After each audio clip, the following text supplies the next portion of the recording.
like to thank CSI and all of you for the great honor of allowing me to be here on the 10th anniversary of the death of Dame Cicely, who basically guided and inspired all of us into what we are doing for the patients and families. This is part of the challenge we face in the care of our patients. This patient had advanced carcinoma of the lung and had multiple physical symptoms: pain, fatigue, the beginning of dyspnea, a lot of weight loss and changes in his body image, anxiety, depression, and also the beginning of confusion. And all this happens to our patients in a package. Now, there's something that this guy said a couple of years ago that is, great dogs do not act on the disease, but on the patient who's suffering from it. Now, I do not work in a center for cancer patients. I work at MD Anderson Cancer Center. And through the window of my hospital, I see an institution with an even more ridiculous name, that is the Texas Heart Institute. So at least we deal with the liver, the bone, the lung, They deal with the heart. So you drop it in the morning, you pick it up in the evening, and they work on it all day.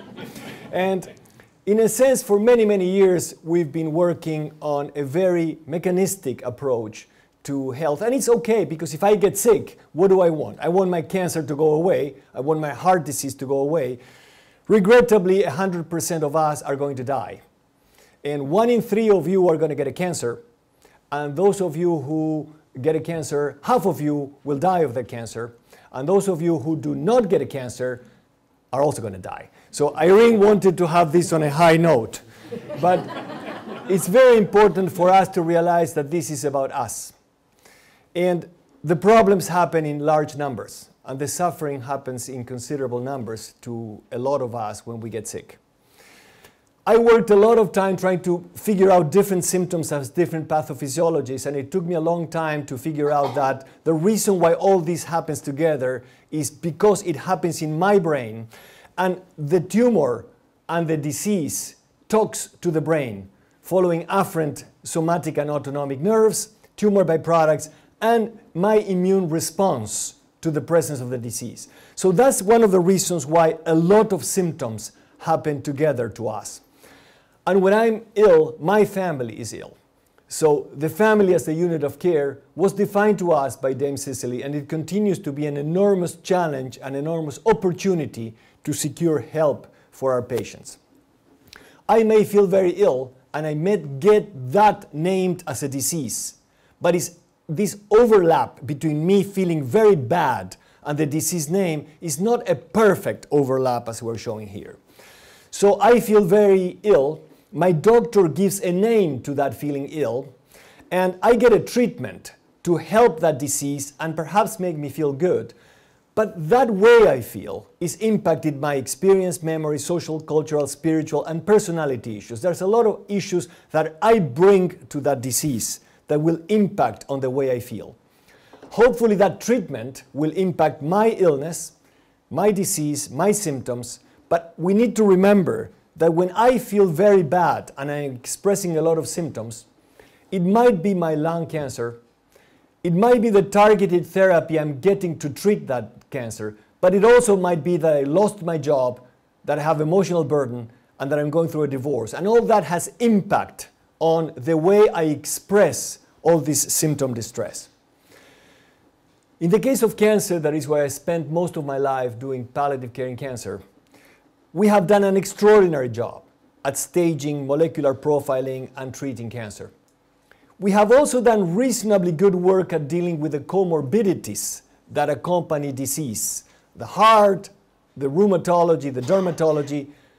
In terms of person needs, that's where our opportunity comes in palliative care, dealing with the personhood needs of that patient to complete all the circle of care that our patients need. We have urgent things and we have important things. If we don't deal with the urgent things, it will become very hard for us to deal with the important things. And so one of the opportunities we have in palliative care is to progressively remove the red, the orange, the green, and to help patients progressively focus on the blue. So we address suffering, suffering in a multidimensional way. We have multiple contributors to the suffering of our patients. Suffering increases our awareness of smaller acts of kindness and unkindness. I become distinctly aware of what might make me feel good or bad. I learned that many, many years ago in my dentist, Dr. Hartford in Edmonton, a wonderful dentist. I saw him for many years. I was aware in his waiting room that I was going to be in a considerable amount of pain. And I was waiting to see him, and he had a nice fluorescent light. And in that light, there was always, for many years, a dead fly. So I was waiting for pain, watching a dead fly. And it took me some time, but when I left Edmonton, I told Dr. Hartford, I want to thank you so much for your care, but my advice would be get rid of the fly. And I learned there that I was acutely aware of distress and suffering at that moment in a way that I would not be in other circumstances. We know that patients perceive me as more compassionate when I have good news. And we just published this in JAMA Oncologist, and that was basically having patients watch a video of a doctor talking to the patient, doing all the right things, all the right communication techniques. And when that doctor had a more optimistic message, the patient perceived that doctor as more compassionate than when the message was not good. In palliative care, we consistently are bearing news that are not great. So it puts emotional pressure on us when we're delivering that care if our message will consistently not be able to be optimistic. And when we looked at the physicians, they found that there was no difference between the two doctors that we depicted. It was just the message that had an impact on them feeling us as being more or less compassionate. A recent survey of the American Academy shows that exhaustion and burnout was something that we did not see in our palliative care community. Well, in a recent survey of 1,200 doctors, 62% of them expressed burnout, higher than what you see in ICU, emergency center, oncology.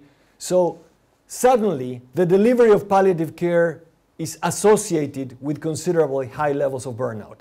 59% had high emotional exhaustion, 24% high depersonalization.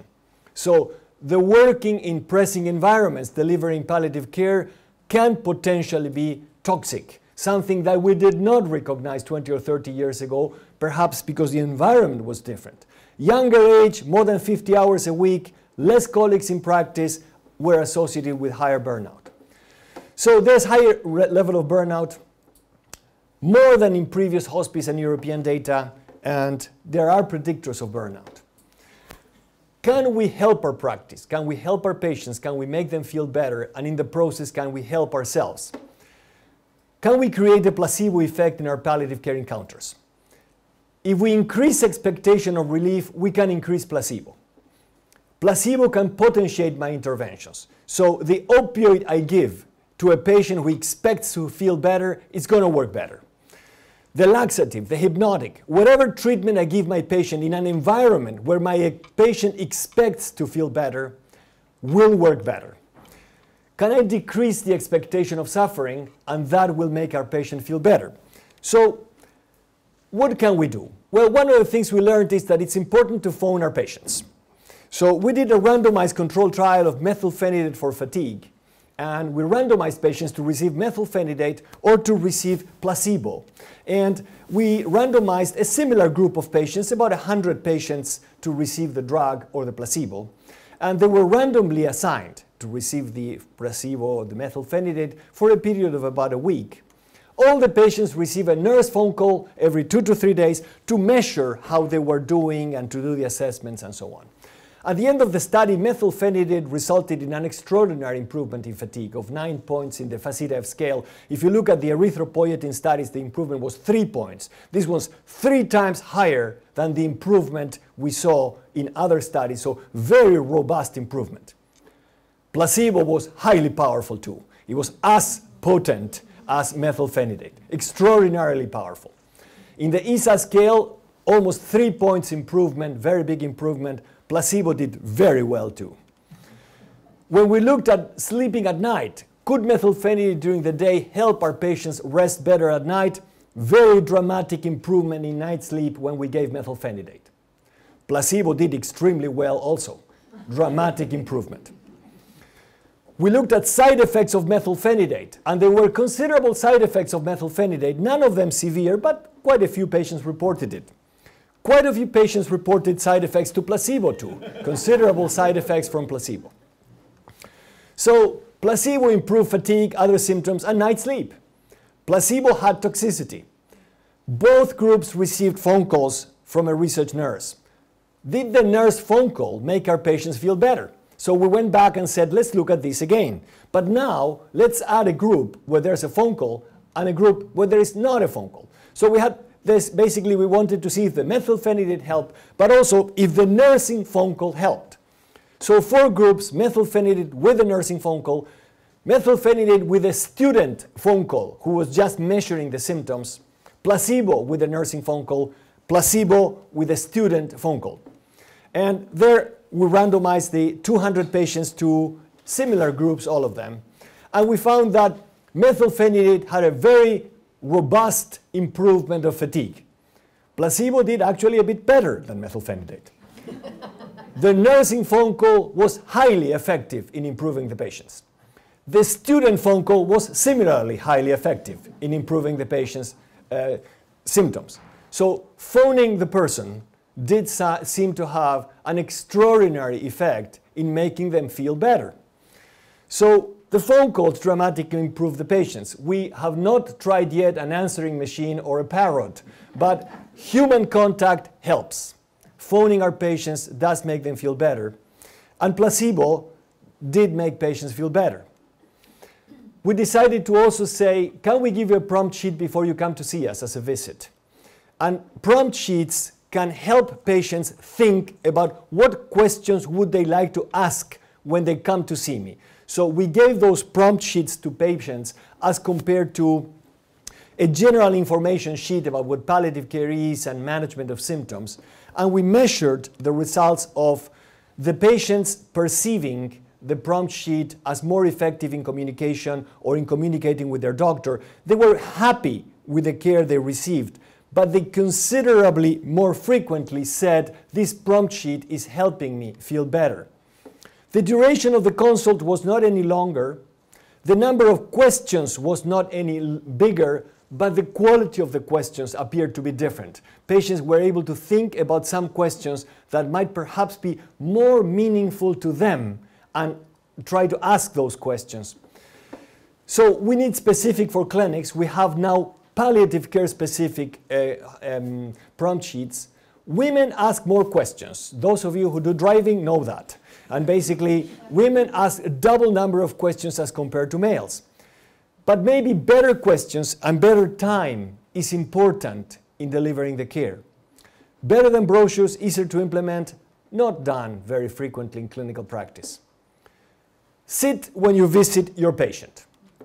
This is the way we used to teach palliative care. This is my first fellow, Robin Fain-Singer, and this is Dr. Mel Miller. This is the way we did our teaching. This is the way we did. Then we learned that maybe we should sit down with our patients, and we thought that that might be a more pleasant interaction. This guy used to say that the chair is the best medical instrument. So is it possible that it is? So we did that. We did a randomized control trial. The patients watched a video of a doctor saying exactly the same thing to the patient. The only difference, and we never told them, that in one case the doctor sat down, in the other case the doctor stood up. And they said exactly the same things to the same patient. So we randomized them to both videos. There were patients in the 50s and basically with different cancer diagnosis. And basically more than half blindly preferred the doctor who sat down. And 23% preferred the one who stood, and 26% no different. When the patient who stood up was later, it was less effective than when the patient who stood up was earlier. And I'll show you about that in a moment.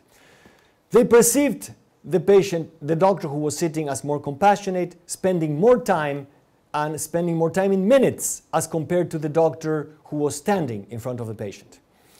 So this is what they thought.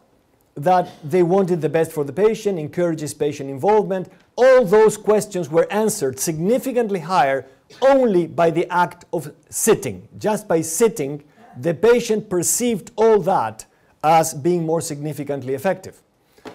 So 51% preferred sitting, and perception of compassion was influenced by multiple factors, likely sitting is one of them. Now, we were worried about this fact that they were so much choosing sitting and that they clearly and unexpectedly chose the doctor they saw second. So we repeated the study. We did the same study, and in this case we had 168 patients, 173 entered, and we did exactly the same study with 173 patients. In this case, again, sitting was preferred to standing, 85 preferred sitting, 29 standing, and 54 had no preference. Again, the sitting doctor was perceived as much more compassionate and warm and sensitive and caring than the standing doctor. And they perceived that the second doctor was also considerably more compassionate and warm and considerate. After correcting for sitting, the second one was perceived as more compassionate and caring. So not all of them felt that posture was more important than time spent or warmth or patience and caring. But if you look at it, some of them even felt that the posture was as important as the time they spent with them and the warmth, etc. So we concluded that sitting, the MDs preferred blindly and perceived as more compassionate and spending more time than the standing doctor.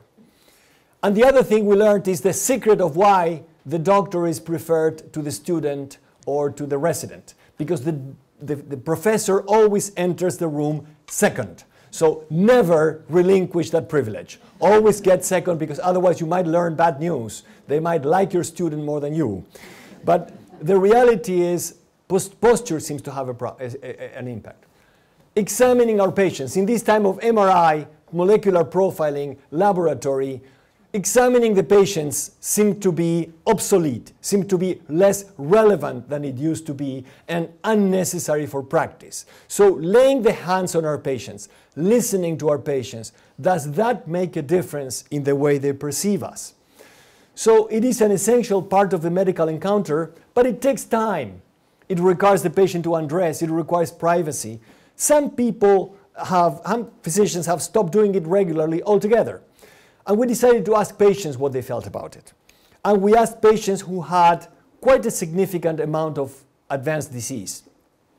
So the patients had most of them, more than 5 physical exams in the last 3 months. So they're the patients who could tell you, I'm tired of being examined. I don't want to be examined anymore. This is imposing on me. Or otherwise they might say, might be useful to me. They were having symptoms. They were having advanced cancer. And this is what these 150 patients told us. This would be negative, from very negative. This would be positive. And if you look at it, only 1 out of 148 respondents had a mildly negative opinion about the physical exam. The overwhelming majority responded that they found that the physical exam was very important for their care. And they responded from a 0 to 5 score, the median was 5 and 5, as important, both for males and females, for whites and non-whites, and for highly and less educated patients. Both from a pragmatic perception, that is the physical exam helping my doctor provide better care for me? But also from a symbolic perspective. Is the physical exam a sign that my doctor cares more about me? And they had high scores for both elements, so examining our patient sounds like it makes a lot of sense. Some of the depressed patients had a little bit less perception, but if you look at the associations, were very low, because overwhelmingly they really enjoyed being examined. More educated people were perhaps a little bit needing less. Less educated people strongly felt that exams were important. And spiritual pain patients felt a little bit less positive. Giving our patients an audio recording of their visit. We know that some of them come alone, some of them come with only one person, some of them may not understand everything we said during the encounter, and they might have the opportunity to revisit that with their loved ones or to listen to that again. So we randomize patients to receive an audio recording or no audio recording and information. And basically, what we ask them is, how useful did they find the clinic? And consistently, the ones who received the audio recording perceived the clinic as more useful than the ones who didn't. So when we looked at the evaluation of the patients who received the cassette, they consistently assessed the clinic as superior.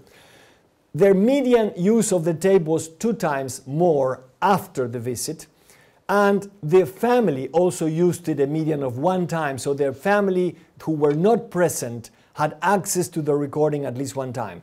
Only 11% of the patients did not use it. Only 29% of the families did not use it. So they are useful, they can increase knowledge, and they can improve satisfaction. They don't take any extra time, they don't increase the legal risk. Actually, when we talked to our legal department, they said, you know, a lot of our team, including our doctors and nurses, said, no audio recording, it will increase our liability. And the legal department said, are you crazy? It will decrease your liability if you record. So we're asking all our plastic surgeons and orthopedic surgeons who get sued all the time to record everything and give it away. So don't worry about getting sued for recording. Level 1 evidence, why not adopt it? Ask the patient how she or he wants to make decisions. And they're expected to be active decision makers.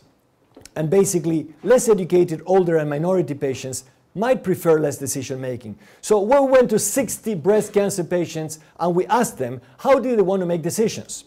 And we found that their oncologist, after having had a 1.5 hour meeting with the patient, was able to guess if they wanted active decision making, shared or passive decision making, only 42% of the time. Most of the time, we were not able to say. And the doctor had a trend to think that the patient wanted more passive decision making and the patient wanted a bit more active decision making. But the important thing was the agreement was low. So we went to palliative care and we said, in palliative care we should do better because we are all about communication, and we asked the palliative care doctor how the patient wanted to make decisions after a lengthy palliative care encounter, and the agreement was 45%. So most of the time, again, our palliative care team was not that good at predicting how the patient wanted to make decisions, and simply asking our patients how they want to make the decisions might be very useful, and it doesn't take any time. Now, Hispanic patients have traditionally endorsed family collective decision making. So we wanted to see if this is true, and we did a comparison of Hispanics in America versus Hispanics in Latin America.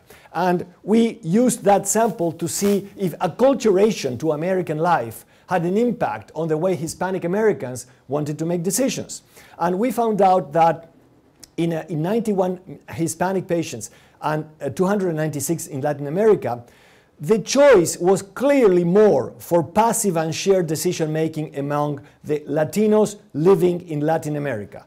But in the case of Latinos living in the US, very few of them wanted passive and a lot of them wanted active or shared. This resembles exactly the mainstream American decision making process. And basically, when we looked at the differences between Hispanics with regards to the role of the family, we had the same thing. Hispanics living in the United States did not want that much interference by their family. They wanted to make decisions in a similar way as any other American groups wanted. When we wanted to analyze according to the different countries, the differences were consistent. High and low acculturation didn't make a difference. Low acculturation means you still speak Spanish at home. Highly acculturated, you already shifted into English at home. It didn't make a difference. Acculturation regarding decision making happens fast. Even when you're still speaking Spanish, you already want to make decisions by yourself. So generalizing into the background might not be very helpful. Personalizing might make a lot of sense. So Hispanics preferred active decision making and no significant difference among Latinos according to acculturation. Now, the physical environment where we deliver our care. Music. We learned that supermarkets sold more when they had music. And we learned that Starbucks sells more coffee when there's music. So we said, hey, what would happen if we put music? Huge resistance, liability and silence. There ain't no silence in medical wards. Some of them sound the same as basically factories. It's a very noisy environment. So what we said is, although silence seems to have been important, noise can be distressing to both patients and healthcare professionals. Music can decrease distress associated with procedures. Can we use music in our waiting rooms? Can we use music in our corridors and in the corridors of our unit? Well, it wasn't easy to change that. That was a really high demand thing to do. But we managed to put music. We waited 3 or 4 months because a lot of angry people were saying we're killing patients writing wrong orders because we're concentrating in a bolero instead of writing the orders, and then this is aggravating a little bit my well-being and the one of the patient. So we gave it about 3 months, and then we took this group of 99 patients, 100 caregivers, and 65 providers, and we did a totally anonymous survey. So a completely blinded survey so that none of us could learn the results of what they chose. And basically participation was extremely high among the ones we approached. So we were bracing for some news here because when the participation is high, people are very radicalized. And what we found out is that overwhelmingly, there was a very strong agreement that they noticed the music, that they agreed that the background music was preferable, that it was more pleasant to have it, and that basically it should be kept in the patient areas. They felt that it was positive. In approximately 80% of the participants felt it was positive. That it was negative was perceived by 8% of the total. And basically that it reduced distress, and it helped patients reduce stress, and it helped mood and pain and so on. So, of course, there was a difference in choice of music. Patients, remember, we're in Texas, patients like country. No, providers are more anal retentive and they like classical. And so caregivers were somewhere in between. When we looked at the patient's preference, and that's the patient's preference, when we asked the providers what the patients wanted to hear, the providers said that the patients wanted to hear classical music, 80% of the case. The patients disagreed. The patients continued to like country, and occasionally some religious and some classical. So then we tried to figure out what was associated. Well, female patients seem to like more religious, black patients seem to like more religious, and basically, as imagined, the older you get, you like pop a little bit less.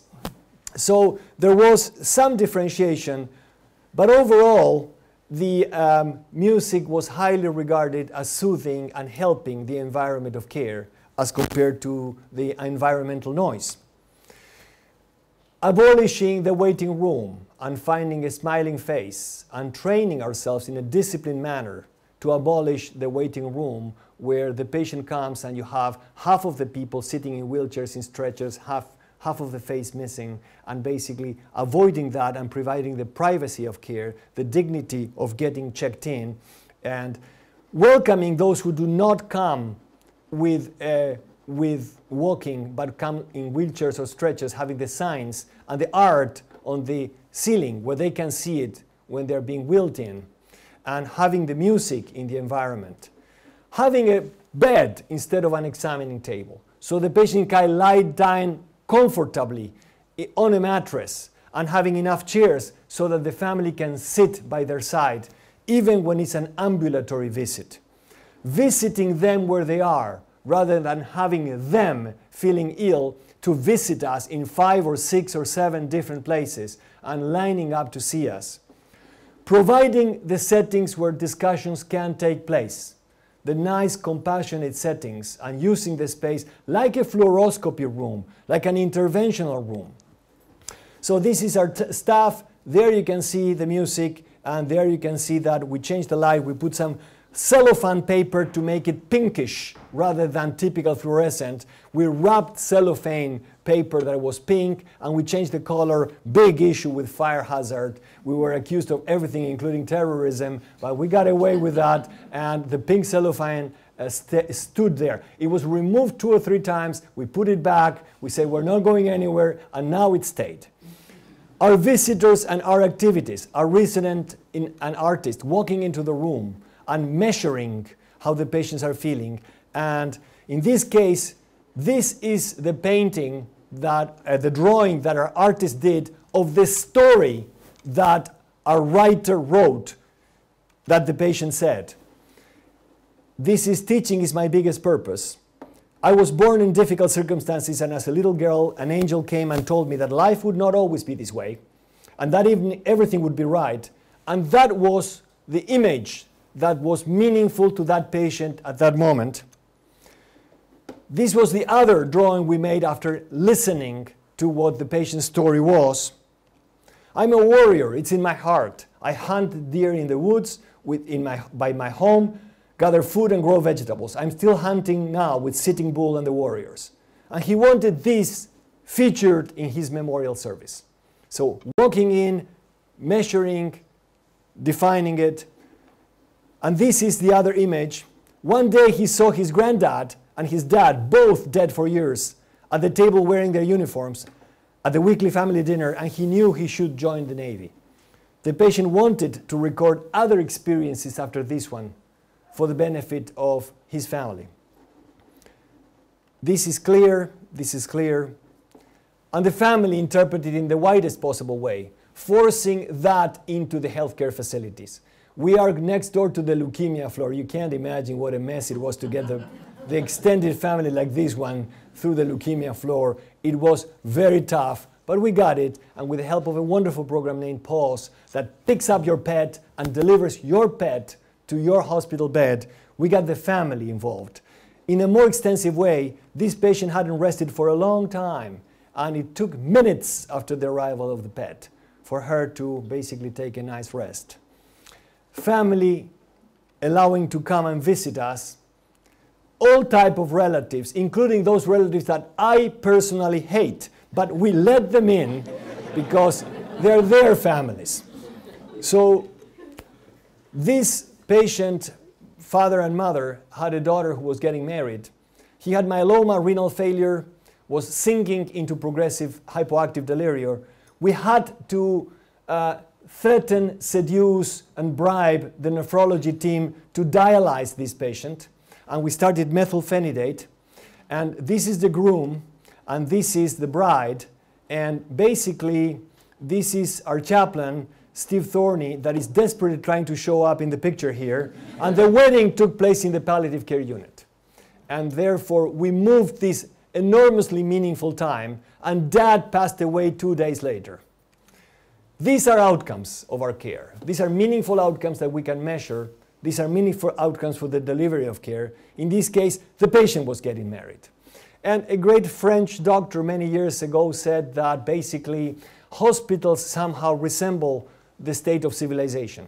So we need to fight for these measures to be important measures of our care. So how can we increase expectation? Communicate, phone them.